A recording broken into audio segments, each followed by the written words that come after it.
कशी वाटली ही चालती फिरती बाग? कमाल ना? पिंपरी चिंचवडच्या रस्त्यांवरून फिरणारी ही रिक्षा सध्या चर्चेचा विषय बनली आहे. आपल्यालाही या रिक्षातून प्रवास करायला मिळावा म्हणून लोक आतुरतेने या रिक्षाची वाट बघतायत. आणि याचं कारण आहे या रिक्षातून प्रवास करताना येणारा अनुभव. प्रवाशांना ऐन उन्हाळ्यात सुखद गारवा देण्याचं काम ही रिक्षा करते.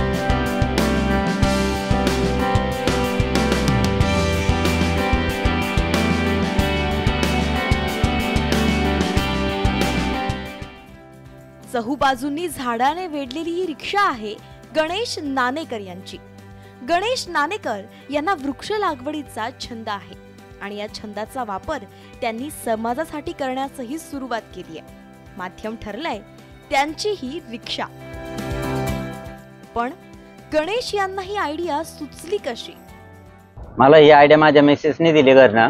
आम्ही ती झाडं लावली. आता त्यात उन्हाळा चालू आहे. उन्हाळा चालू असल्यामुळे लोक पण एवढी खुश व्हायला लागल्यात की विचारायचं नाही. की स्वतःहून व्हिडिओ काढून त्यांच्या युट्यूब, इंस्टाग्राम, फेसबुक याला स्वतःहून लोक टाकायला लागले आणि गारवा जाणवतं. आणि मेन पॉईंट ऑक्सिजन भेटतो लोकांना. फिरता ते म्हणतात आम्हाला फिरता ऑक्सिजन भेटतो तुमच्या गाडीमध्ये. आणि मेन पॉईंट आपल्या गाडीत तुळस आहे. तुळशीमुळे सगळ्यात जास्त ऑक्सिजन भेटतो. आणि त्याला मी रोजचं 3 टाइम पाणी, खत सगळं चालू आहे. फवारणी दिवसभर चालू आहे. 15-8 दिवसांनी हे चालू आहे, खत टाकणं चालू आहे 8 दिवसांनी. आणि जसं पोटच्या पोळाने मी त्यांच्या झाडांची काळजी घेतोय पूर्ण. नानेकर यांनी 25 पेक्षा जास्त कुंड्या या रिक्षामध्ये बसवल्यात. दिवसातून 3 वेळा पाणी आणि आठवड्यातून 2दा खत असा त्यांचा नित्यक्रम आहे.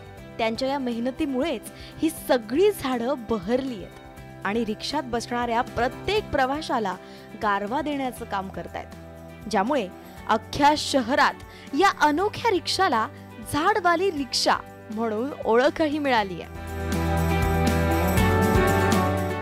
गणेश यांची ही रिक्षा ना केवळ समाजसेवेचं काम करतीये, पण समाजात पर्यावरण रक्षण आणि संवर्धनाचं उदाहरणही प्रस्थापित करतीये.